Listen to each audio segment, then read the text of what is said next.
What's up, guys? How you guys doing? And welcome to 32 Teams, where I review all 32 teams in the NHL after the 2022-23 season. This series will consist of an overview of the regular season, player stats, team stats, and my overall opinion about the team.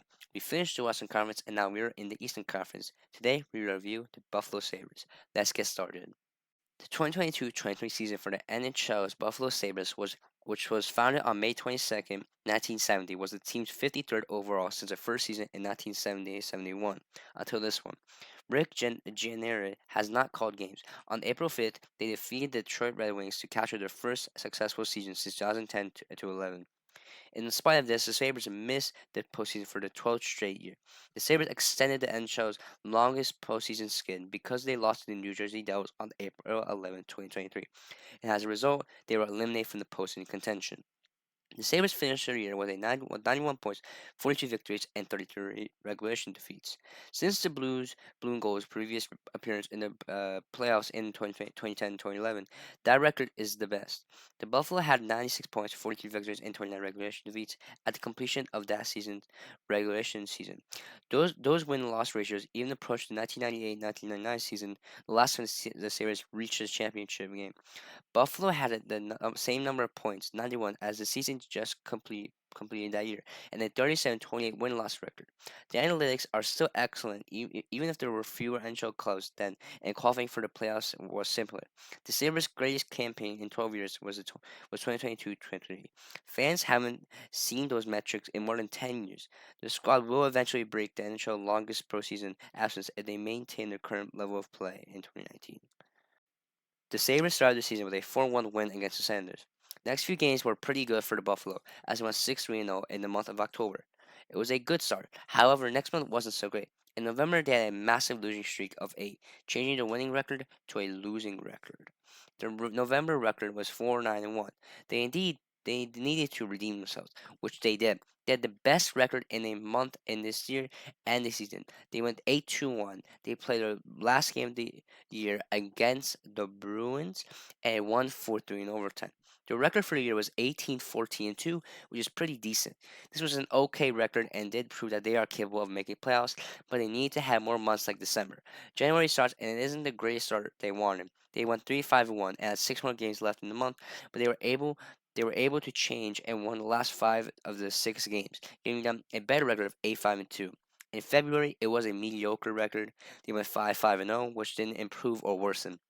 However, in March, it wasn't great. They lost their first game in the month, 7-1 to the Bruins, and lost 10-4 against Dallas, right here, and which was one of the largest losses of the 2022-23 NHL season. They had a 5-7-3 record of the month, and which wasn't good. The Sabres are very close to the playoffs, but it will be hard. They need to win almost every game of the month to make it. The Sabres are able to win 4 of the first 5 games, but when they play against the Devils are right here. The Sabres need to win this game in order to make the playoffs. They played the game and unfortunately lose 6-2, eliminating them from the playoff contention. They were able to win next 2 games, giving them the overall season record of 42, 33, and 7, or 91 points, just 1 point off of making the playoffs. This season hurt the fans by how close they were to making the playoffs. Thinking how close they were to the postseason really crushed the Sabres, but it is what it is. The point leader is Tage Thompson with 94 points in 78 games. He had the best season of his career, where he had his career high in almost every stat. Thompson is such a great addition to his team. He can score massive goals and assist his teammates to win games for Buffalo. Next is Jeff Skinner, who had 82 points in 79 games. He had over a point a game and also had his career high in almost every stat. This was his 5th season with the team, and it clearly shows that he is comfortable with his teammates and has excellent chemistry. Next is Alex Tuck with 79 points in 74 games. He's another player with a point a game and career high in points. Most of these top players of the Sabres had their best season of their career, which shows how great they really are with this team. Now let's look back to the goalies. We have Devon Levy, Craig Anderson, Ukko-Pekka Luukkonen, and Eric Conroy.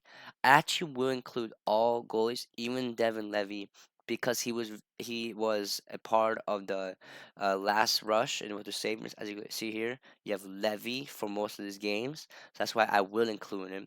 And basically, I would say him first because he played the least amount of games. So you had a 5-2 record with a 2.94 goals allowed average and a .905 save percentage. Really not that bad, but he only played 7 games, which could change if he played more games.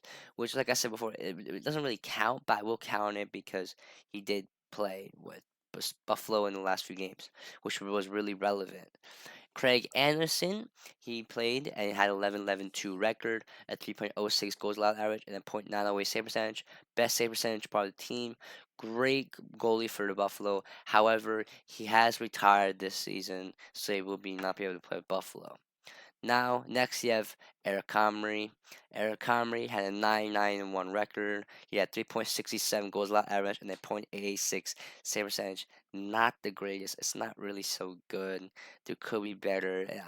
He's probably the worst on the team. Not so good. And lastly, Ukko-Pekka Luukkonen. I'm sorry if I said his name wrong. Had a 17-11-4 record, a 3.61 goals allowed average, and a .892 save percentage.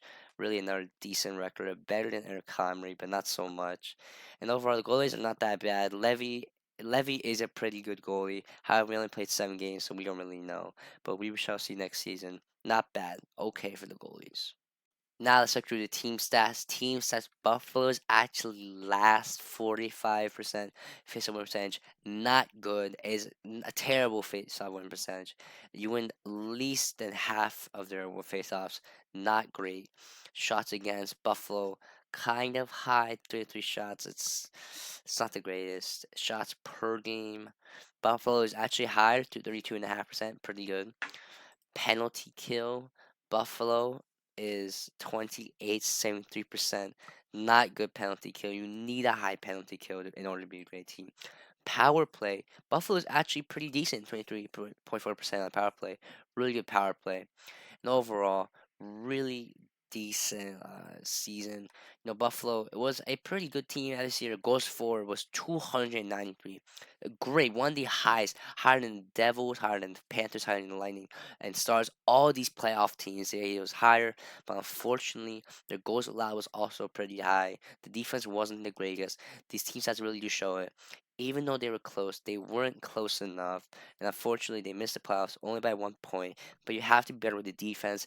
Don't have great defense, it's not going to be really that great. If you do make the postseason with a bad defense, you probably won't last long, and they didn't make the playoffs, and really, these team stats really do show why. Now, what's my overall opinion about this team? I think the Buffalo Sabres are in a decent spot as of right now. They are kind of okay in every stat except the defense, face-on win percentage, and penalty kill, but I don't see them doing too good next season. Penalty kill is a very important part of the hockey, and having a bad PK is not good and can allow many goals and worsen your goals a lot per game. They're okay with the players, goalies, and coaching staff as of right now. Yeah, they actually have a pretty good away record with a record of 25-13-3, but their home record wasn't too good with a losing record of 17-24-4. They need to improve on winning at home. And on my last note, they aren't really too bad at anything, but they need to improve on the penalty kill, defense, and face-offs. And there's always room for improvement. Thank you guys for watching this video. This is another very late video. This is probably the latest video I have. Like I said, I had a lot of things to do today, so making this video late at night is really the least I can do. And yeah, I hope you enjoy this video. Kind of tired, but try to get this video out. And yeah, I hope you guys enjoy. Comment down below if you have anything to comment. I mean, anything, your opinion, whatever. If you agree, disagree, any of that, I will reply. I will reply, almost guaranteed. Like the video if you like it, or like my opinion, like anything. And yeah, stay safe and have a good day. See ya.